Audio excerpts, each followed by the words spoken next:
Just gonna have fun and press the button myself.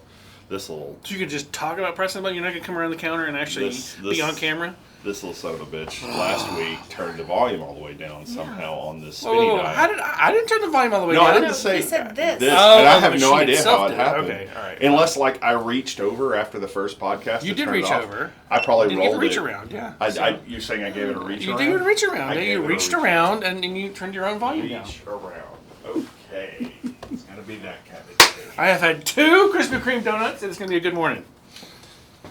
Good morning, everybody. And nothing will ever beat the day that you went on the Futurama spill.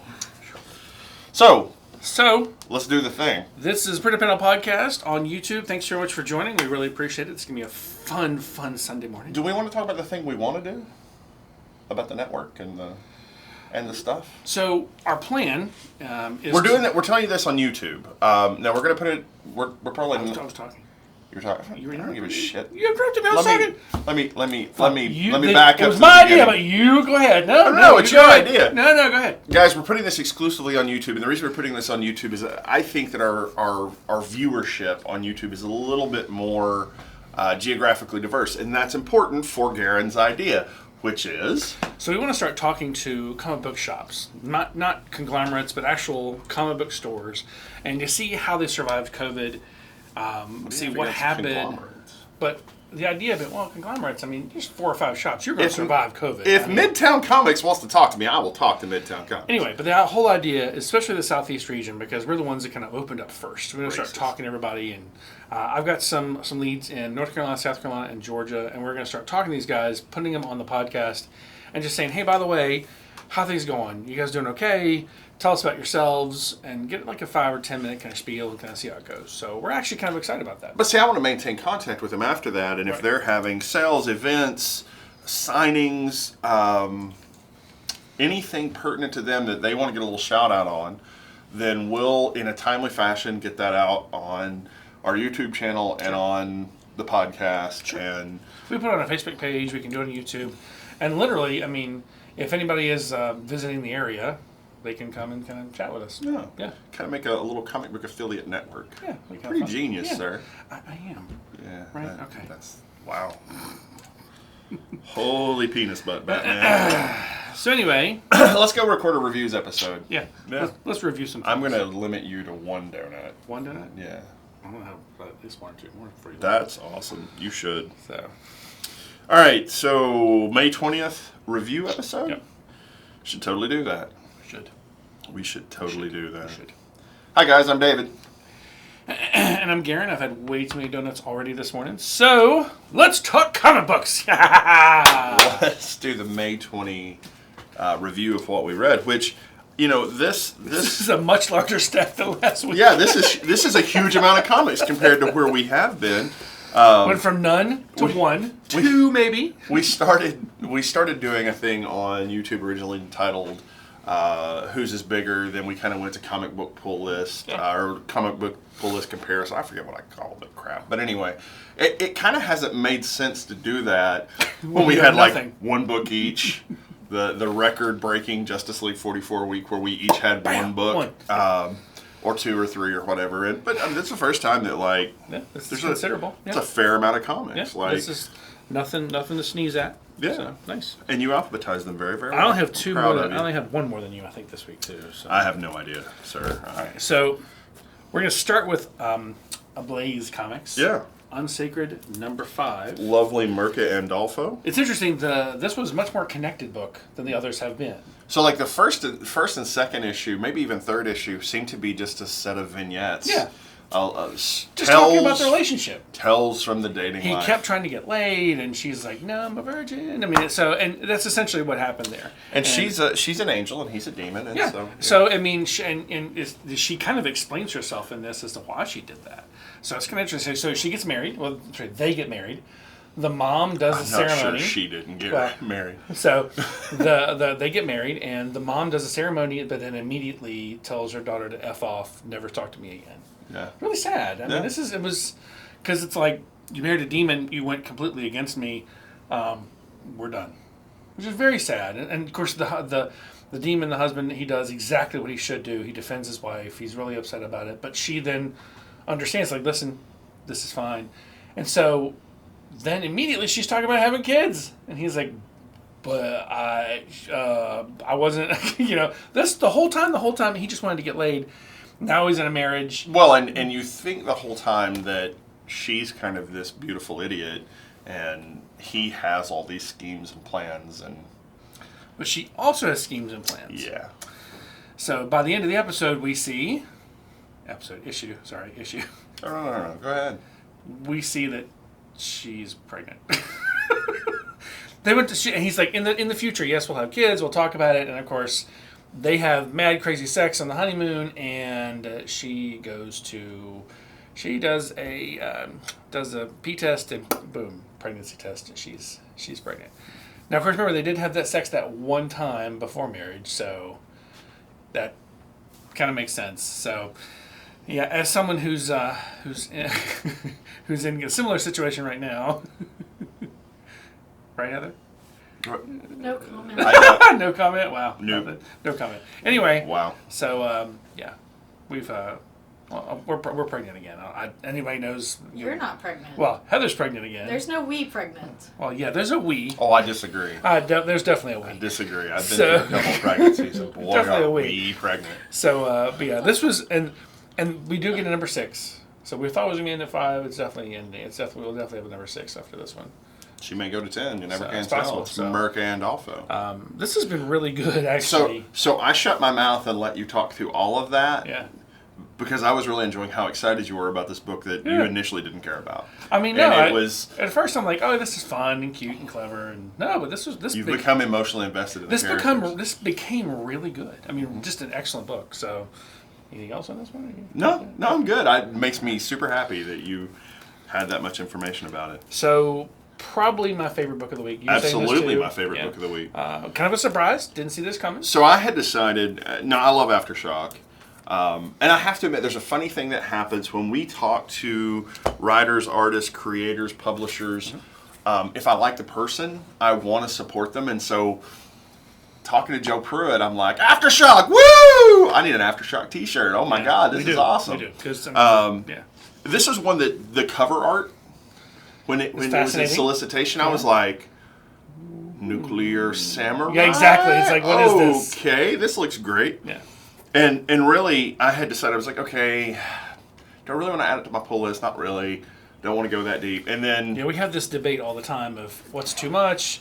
I mean, and I consistently get picked on for, you have too much stuff. You read garbage. On you. Okay, well, you read garbage. I read can't help it that you're not discerning.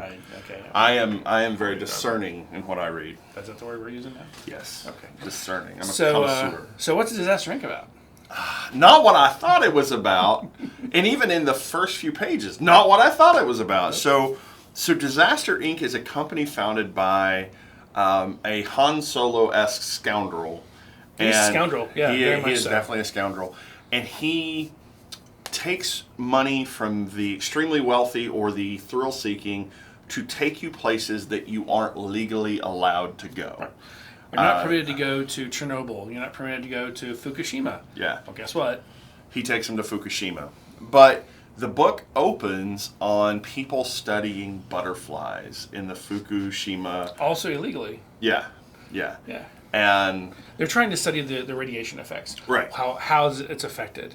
And so there's this. Then it's a German dude with his German colleague, and she's taking pictures of the butterflies, and he's like, oh yeah, they dragged me out here. It's ridiculous. He gets his head taken off by a shadowy entity. A what probably is a red samurai. So or not. You don't know what it is. You know it, but idea. You know it's a sword cutting his head off because you see the sword. So and of course then these people you flash forward to they're on a plane. Yeah.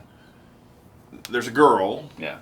With the scoundrel guy. Yeah. And they're talking. Who basically is an indentured servant. Yeah. For the beginning of the banter, you think, assistant, girlfriend, maybe, whatever. No. And he has her passport and isn't letting it go to ensure her compliance. Yeah. And they So meet, she owes him for something. I don't know what yet. Yeah. So they meet this Norwegian rich shipping guy. magnate. Yeah, shipping magnate. Clearly, the second girl who shows up for him is She's a spy. Yeah, she's the B story. Yeah, so essentially, he comes with multiple girlfriends. He's only supposed to have one. A second one appears, and of course, they've done no research. They don't know her name. Normally, they vet all these people, saying, "Okay, we know what's coming for us, so when we get there, we'll know what to expect." They're not secret agents, you know. So that the other couple that's there is a woman who is. There's several. She's gonna save the world, and it's her assistant, this little dude that comes with her, who doesn't even have an arrest record yet. No, he's so young, no arrest record yet. So essentially, they go and they have their illegal Japanese driver who basically is being paid under the table to take them to this place, and that dude also has some story. Yeah. So the good thing about Disaster Inc., we're going to see multiple backstories. So my favorite is the girl who they don't know her name, and she comes blindly. She knows the assistant. How's it going, Abby? Nice seeing you. I mean, it's like, clearly there's something. I can't wait for the backstories. It's going to be really fun. But in the meantime, the female researcher taking the pictures of the butterflies who had escaped the samurai to begin with, she finds these, and this is a true story. When Fukushima happened, the older technicians sent the younger men away. They went back into the facility. They were called the Fukushima Samurai. This is a real thing that happened because they were like, listen, these men have their lives to lead. We're older. We've lived our lives. We're going to die. We know it. We're going to go back in and save lives. So as this woman finally comes out of this wooded area, she sees these two men in these hazmat suits who then torture her alive. Yeah. I mean, they literally set her on fire. She was flambe. Yeah, Yes. so clearly there's something bigger going on here. So Disaster Inc. in issue 1 sits hooks the way I want stories to set hooks. Yeah.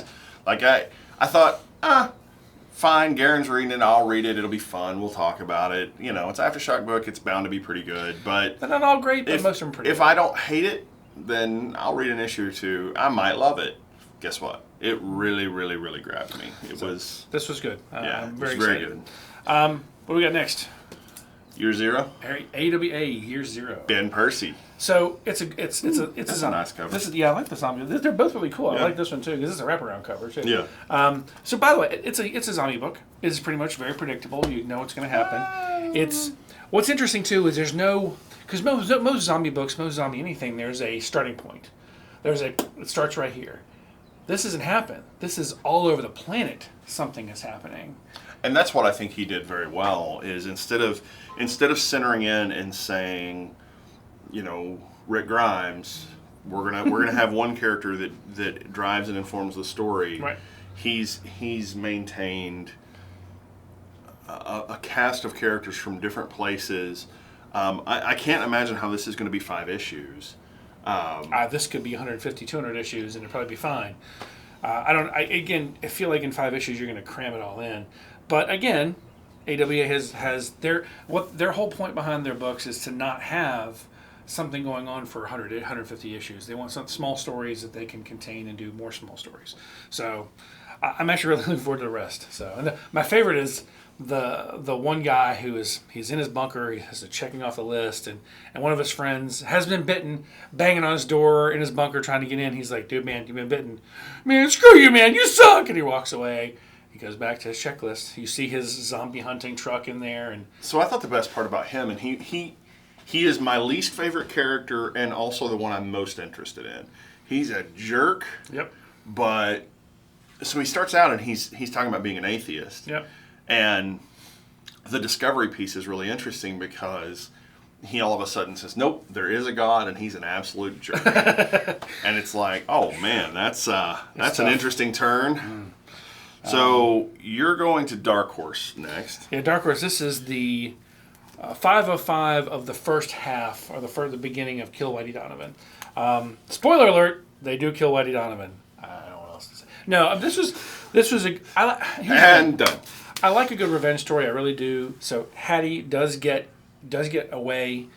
They wound up going into Sherman's March. They go into Atlanta toward Sherman because they hear that Whitey Donovan is going to hold up. They wound up almost getting captured and wound up killing Whitey Donovan kind of in a shootout. Well, what's interesting is Hattie, the runaway slave, she's going to split, and she's going to go north to go find her birth mother, because she realizes that now that this has happened, now the punishment has to begin. So part 2 is coming up. I'm actually really kind of excited. This was a good book. Highly recommend. When this comes out on graphic novel, I will be pushing it a lot. This is good. So, thank you. Next. So Garin pushed DCeased Unkillables on me, and I was like, DCeased was okay. It's a nice zombie standalone story. Superhero zombies is something Kirkman invented, frankly. And DC did it better. Yep. DCeased Was very good. DCeased was set in the Taylorverse. Now remember, the Marvel Zombies was very tongue-in-cheek, very silly. It was a little humorous, where DCeased isn't humorous at all. It is all about the anti-life equation. They're zombies because they've been exposed to the anti-life equation, which is interesting. But which happens through cell phones and screens. and mirrors and all this other stuff. So what you see here, this is the Unkillables. This is basically the vignette in between. So was it 5 or 6 issues, the first one? 6. 6. In the first 6, we lose Superman, Wonder Woman gets turned, fighting Superman. Turned. And John manages to help get an arc basically away from Earth. So it's John, it's Damien, it's Cassie, it is Flash is gone, Green Lantern's gone, and it sets up the story for this, which is there's a safe zone in Gotham where Ivy and Harley have basically... It's the Green. Yeah. It's the have Green. basically taken up residence in the Green, and they can keep the undead out. Yeah. There's a safe zone. There was a safe zone at the Fortress of Bloodhaven and at the Fortress of Solitude. Yeah. And they blasted off ships. And these are the people who are left.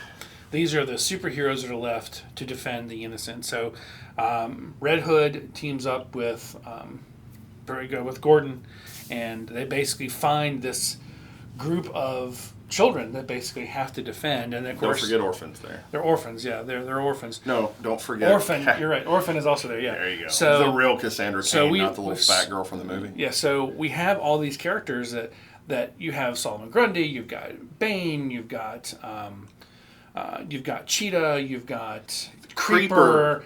I mean, all these characters that are very much villains, but also realize that yes, they have to survive as well. Only to do it. Is Creeper a villain? Well, no, he's an anti-hero. Yeah, Creeper. He is a hero because Creeper is the Joker meets Wolverine, and kind of Batman too, because he's a Gotham kind of hero. He does heroic stuff. He's creepy, but anyway. So you got these characters who really don't want to be teamed up with Orphan and Gordon and Red Hood, but they realize okay, listen, we have to all survive. And they see these kids and fine, we'll defend the kids. So in issue 2, Bane is infected. And so essentially what they have to do is... By Mirror Master. By a Mirror Master who has been infected, and he's in the Mirror Universe. He got bit by Snart, who got bit by Wonder Woman. Right. So essentially, now they're on the run. So what they do is they take the Batmobile, the supercharged tank Batmobile. Okay, tell them about Deathstroke, because him and the Creeper are important. Well, Deathstroke he's immortal essentially. His healing factor is like Wolverine's healing factor. He can be infected, and as long as his head doesn't taken off, he's fine. Well, then when you kill him, take his head off. Boy, did they kill him! Yeah. So here's the thing, though. So they're all, and of course, his daughter Ravager is there as well. So the anti-life equation can take Deathstroke, but he'll come back from it. Right. He comes back within hours because and so they go escape the orphanage, and they know as long as they get to Gotham, they get to the Green, they're safe. So they're almost there, and of course, Wonder Woman shows up. My favorite though is Solomon Grundy. He and Creeper they're heroes. They were heroes. But my favorite scene though is, and I actually texted David, good kitty, and he had a question. And I hadn't read it yet. And he was like, what? And so he read it. He's like, oh, man. So essentially, you see these kids have all been trained by these superheroes and these supervillains. They've been trained to kill, period. It's like, no, I don't care if you're 7 years old, you're trained to kill. And so Cheetah, They train him with slingshots, which it's is slingshots amazing. and knives. And, You've been taught by Deadshot and Deathstroke how to shoot. That's pretty cool. so basically, the kids are being attacked. Cheetah jumps into the fray, and Oh, no, she literally goes toe-to-toe with infected Wonder Woman. yeah. So what's interesting is they said she was a good kitty. No, no. So she basically saves kids. Matilda, the little girl. She saves Matilda from being taken by Mirror Master while they're on the bus, and she says, "Good kitty," and pets her, and she pets Ace the dog, good puppy. And Cheetah looks at everybody and says, she's the only one that can pet me. The only one who can call me that. The only one that can call me that. So then as Cheetah is taking on Wonder Woman, which is a lost cause, she's still stopping her long enough for them to get to the green. And the narration is, yes, she was a very good kitty. I mean, So the only survivors of this were Red Hood, Ravager, who are romantically involved now. Yeah. Gordon, Orphan. Yeah. And that's it. And the kids. Most of And the the kids. kids. Most of the kids survived. Yeah. And so Harley and Harley, Ivy Ivy. are like, oh, look, little ones to corrupt. And Red Hood's like, no. No. These came pre-corrupted. Nothing But to they do. erect a statue to Grundy, Creeper, Deathstroke. But inside the green, you have some interesting characters. I mean, you've Zatanna is there, Dr. Fate is there, Constantine is there. I'm sure Swamp Thing is there somewhere. So It's this part of is the this green. is the green. So what's interesting is, and now they're safe. They'll have food for their entire lives. That's fine. So now they can survive in the green. So now essentially we have a stopping point until DCeased 2 comes out, which we're not sure when that's going to come out now. But Nobody knows when anything's going on. but with DCeased 2, we do know that we're going to have the return of John as Superman, Damian as Robin, and Cassie as Wonder Woman. So we'll have that. They'll return. I think it's supposed to be a 20-year difference, is what they said. Yeah, originally. which really, Gordon's probably gone. Probably. That's going to put Red Hood at middle age. It's going to put Orphan at lower middle age. Right. I mean, it's an interesting time lapse. Yeah. And I'm kind of interested to see how the Ivy Harley thing, because Harley in her own book has been inferred to be immortal for the same reason Joker is, that Right. the chemical bath actually... Unless the head's taken off and stays off, like they do with Deathstroke.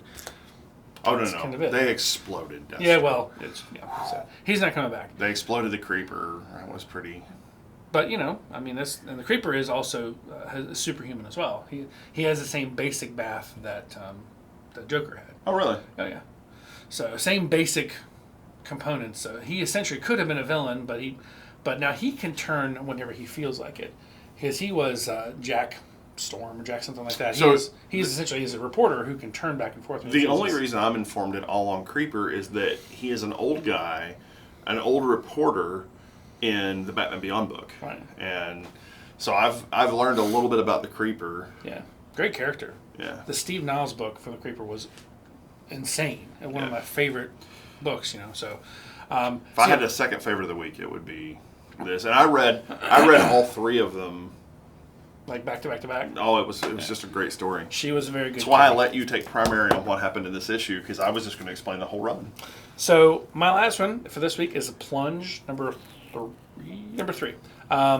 So we're getting more of a feel as to what's going on with the characters. So they're going after this sunken ship, but they're finding it really wasn't about the sunken ship. It's about the material on the ship. So we believe it's an alien vessel that they're really trying to bring up. These people have been, the whole crew has been lost at sea for 20 years, yet they're still somehow alive, but they don't have eyes. And it is very much a modern day horror story. And Joe Hill's done a pretty good job. This is very independent. He's done a good job. So I kind of want to read the Sea Dogs thing too. I've been paying attention to some of it. I don't read all the Daphne Byrne and all the other books that he does, or books that they do under the label. So you're Hill gonna House. have to go get all of those to get all the pieces. Yeah. I kind of want to. Hopefully they do a Sea Dogs book, because it's all based in. It's all like pirates and stuff like that. It's really kind of cool. So anyway, good book. Can't wait for more. Next. Yeah, I didn't say it. You didn't say it. Didn't say it.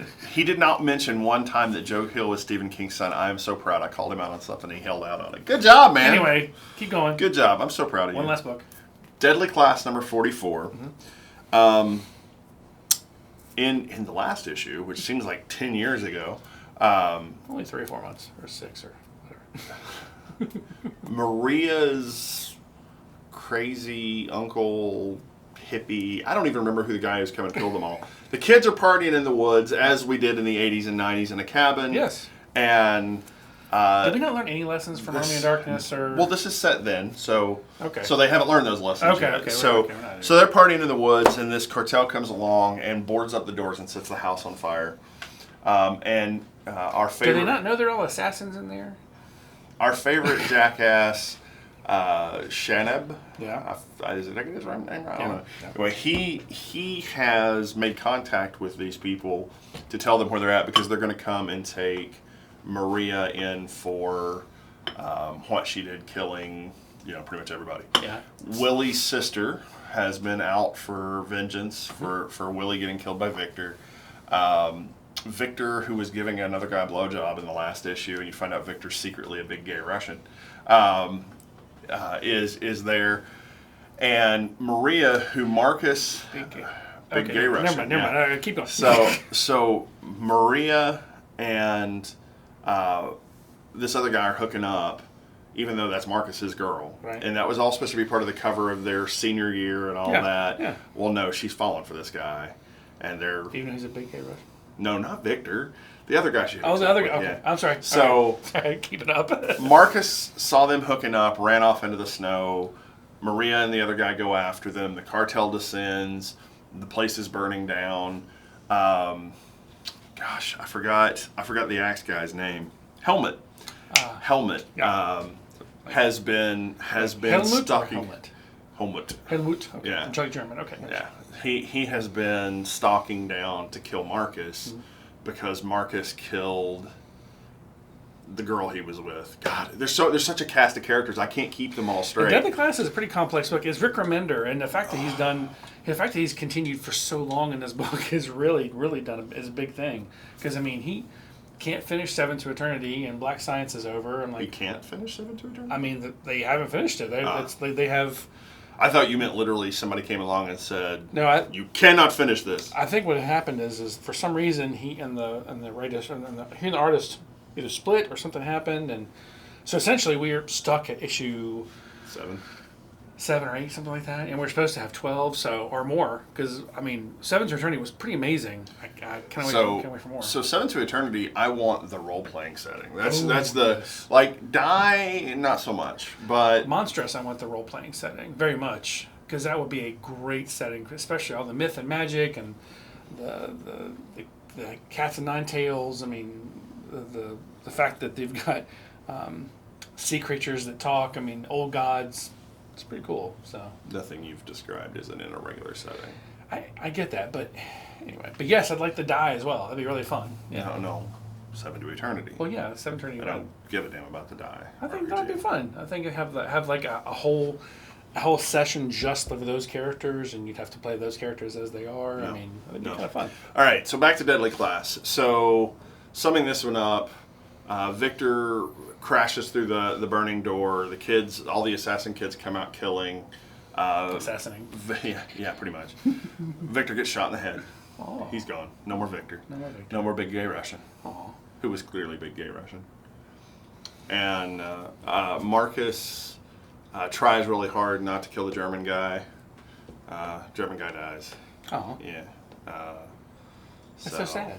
We strongly suspect. The splash page that we have at the end is Marcus has picked up an Uzi or a MAC-10, and Maria and her new boyfriend are on their knees in the snow, hugging each other, and the last page is just bam, bam, and you wonder if Marcus has just assassinated Maria. But that would be too obvious, and it would be too. That's not recommended. It's almost way too obvious. It's almost to the point that if it's the obvious thing, you can feel safe and sure that it isn't going to happen. Which probably means every once in a while he needs to do the really blatantly obvious thing. Yeah. Deadly Class, guys. If you haven't been reading it, if you grew up in the 80s and 90s, it is so perfect. It's a perfect social commentary on the time. Mm-hmm. I think I'm probably 5 to 10 years too young to really appreciate. Yeah, yours is bigger than mine by Our stacks are almost identical. I have one more than you. That's it. Yeah. Not bad. But Not bad. it's a great social commentary on the time, on punk music, on Reagan. on jocks who were secretly gay and picked on the smaller, skinnier boys and called them gay, and then pulled their pants down and looked at their junk. I mean, it's like Remender gives you the perfect crappy high school experience. Yeah. Through the filter of A School for Assassins. Yeah. It's lovely. It's a dark I read. absolutely wish that FX would have been smart and kept the series, because It first wasn't season. FX. It was Sci-Fi. Well, Sci-Fi. Oh, I'm sorry. That was FX. Yeah, I wish Sci-Fi had never touched it and it had been an FX series. Because the first season was good. I mean, it was really good. I mean, so I'm like, why not do more? I guess just didn't get the viewers they're looking for. I didn't watch it, and the reason I didn't watch it wasn't because I didn't want to support Remender. It's because I know what Sci-Fi does to shows. Siffy. Yeah. Siffy. They do things. So for me, that's it. You got anything else? No. Okay. I don't think we're good. This was a good full review episode, because we don't have those anymore. Yeah, so man. next week should be a good full review episode. We have a bunch of new books coming out, so we'll talk about All right, that so again. check us out on theprintedpanelpodcast.com. What's our social media look like? We of course have the Printed Panel Podcast on Twitter. We're at the Twitters, and of course we're on YouTube. I mean, come on, we're on YouTube. You guys got to check Search us the out. Printed Panel Podcast. Oh, of course we just talked about Facebook, so yeah, Facebook page. That's Yeah. the Twitters and the Facebooks. So it's good. Thanks for listening, watching, whatever. Do me a favor, like, subscribe, follow us. We appreciate it. Yeah, thanks guys.